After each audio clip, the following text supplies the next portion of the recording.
Le cerveau humain est l'outil le plus puissant jamais créé. Il permet de résoudre des problèmes complexes, de prendre des décisions et de s'adapter à presque toutes les situations. Pourtant, ce même cerveau est aussi responsable de la majorité des blocages, des peurs et des schémas répétitifs que les humains vivent au quotidien. La raison est simple. Le cerveau n'a pas été conçu pour rendre heureux. Il a été conçu pour survivre. Pendant des milliers d'années, le cerveau humain a évolué dans un environnement dangereux.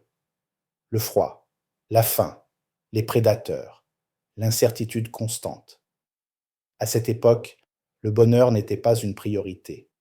La seule chose qui comptait était d'éviter les menaces et de rester en vie.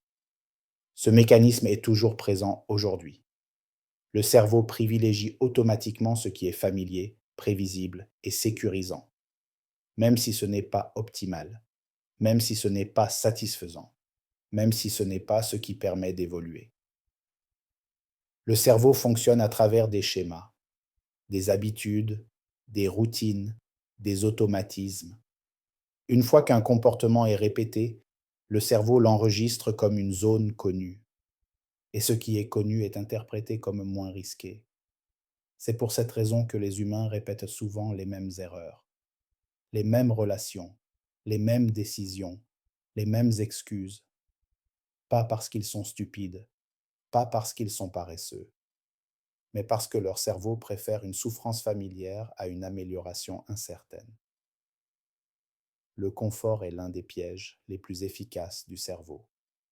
Il donne l'impression de sécurité. Il réduit l'effort. Il évite l'inconfort immédiat. Mais le confort a un coût caché.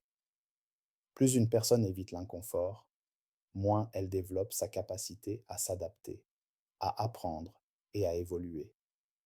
Avec le temps, ce qui était censé être temporaire devient permanent. Les projets restent des idées, les rêves deviennent des regrets, et le potentiel se transforme en frustration silencieuse. Le danger réel n'est pas l'échec.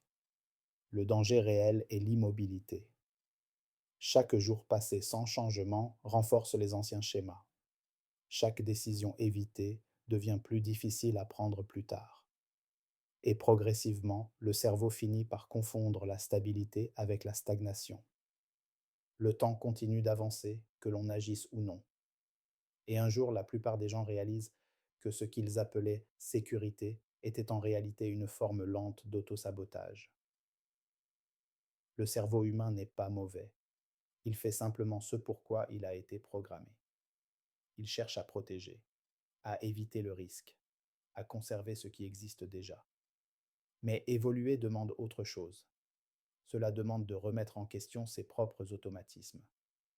Comprendre le fonctionnement du cerveau, c'est comprendre pourquoi le changement est difficile et pourquoi il est pourtant nécessaire.